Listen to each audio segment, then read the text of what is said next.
dowladda Kenya ayaa mar kale sare u qaaday doodda la xiriirta muranka badda ee Kenya iyo Soomaaliya kadib markii eedeymo cusub ay u soo jeedisay Soomaaliya. Kenya ayaa sheegtay in Soomaaliya ay jebisay shuruucda Afrika ee xalinta muranada dhinaca sohodimaha ah kaas oo u yaala Midowga Afrika iyo urur goboleedka IGAD oo ay labada dal xubno ka yihiin. Dukumeentiyo ay aragtay warbaahinta ayaa muujinaya in Kenya ay doonayso in muranka badda u dhexeeya Soomaaliya iyo Kenya marka hore la iskula tago ururka bulshada bariga Afrika ee East Africa Community kadibna loo gudbo IGAD haddii ay dhammaan waayaana loo gudbo ururka Midowga Afrika.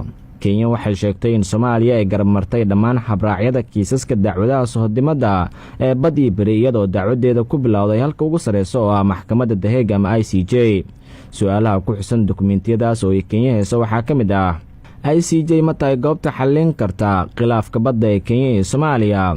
Soomaaliya miyay ku saxneed inay aado maxkamadda ICJ iyadoo ay Soomaaliya sahmin shidaal ka samaysay halka la isku haysto?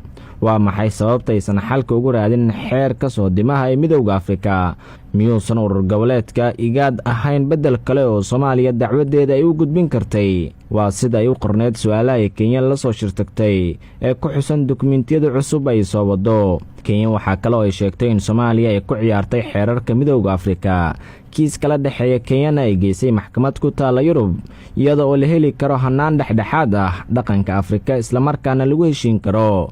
Kenya waxay sheegtay in ilaa iyo hadda halka ay wax marayaan ay u eg tahay in ICJ ay dhinaca Soomaaliya u janjeerto kana soo horjeedo Kenya.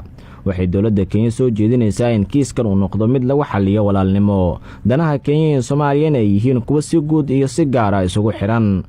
Qoraalada kale ee ku xusan dukumeentiyada Kenya oo ay warbaahinta aragtay waxaa ku xusan in Soomaaliya iyo Kenya aysan kaliya wadaagin dhaqan guud ay sidoo kale Kenya tahay mid u ololeysa sidoo kalena difaacda danaha shacabka Soomaaliyeed.